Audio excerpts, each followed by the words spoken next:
Hi guys, நம்ம வந்து ஹெல்மெட்டுக்கு வந்து இது ஓட்டலான்னு பார்த்தோம், கேமரா பண்ணலான்னு பார்த்தோம். அந்த மூமெண்ட் வந்து இப்போ தான் வந்து பட்ஜெட் பத்தலை, அதனால தான் வந்து இது வாங்கிக்கிறோம்.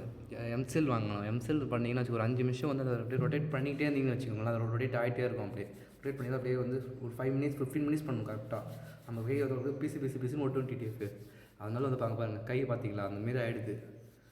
நல்லா ரொட்டேட் பண்ணிட்டே இருந்தீங்கன்னா தான் வந்து சாஃப்ட்னஸ் எல்லாமே ஆகும். ஆனால் நல்லா ஒரு ரொட்டேட்டர்ஸ் பண்ணிக்கிட்டே இருங்க, நல்லா பண்ணணுன்னீங்கன்னா அப்போ தான் வந்து அப்போ வந்து நீங்கள் வச்சு இது இருக்கும்ல கொடுத்துருப்பாங்க, கேமரா கூடயே வந்து கொடுத்துருப்பாங்க மூமெண்ட்டு. அது வாங்கி அதை வந்து செட் பண்ண ஒட்டிக்கணும். கரெக்டாக வந்து ப்ரெஸ் பண்ணிடுங்க, கரெக்டாக சுற்றி ஒட்டிட்டிங்கன்னா தான் கொஞ்சம் இதாக ப்ரெஸ் ஆகும். அது வந்து ஹெல்மெட் எடுத்து கொஞ்சம் ஒட்டணும். ஒட்டுற வரைக்கும் கொஞ்சம் நல்லா ப்ரெஸ் பண்ணிவிடுங்க. ப்ரெஸ் பண்ணிவிட்டு பாருங்கள், கரெக்டாக நீங்கள் மேலேயோ கீழேயோ எங்கே பண்ண போகிறீங்களோ அந்த சைடு ஒட்ட போகிறீங்களோ அந்த சைடில் வந்து கரெக்டாக வந்து ஒட்டிடுங்க டிடிஎஃப். ஒரு கரெக்டாக வந்து நான் ஸ்ட்ரெயிட்டாக வந்து பண்ணிடுறேன். இப்போ கரெக்டாக ஸ்ட்ரெயிட்டாக ஒட்டிட்டுருக்கிறேன். கரெக்டாக மேலேயும் கீழே ஒட்டிட்டேன்னா அங்கே பாருங்கள், கரெக்டாக ஃபிட்டாக இருக்குது அப்படியே. அவ்வளோதான் டிடிஎஃப். இதுமாரி நீங்கள் வேணுன்னா பண்ணிக்கோங்க டிடிஎஃப். அது பிளாக்ல பார்க்கலாம்.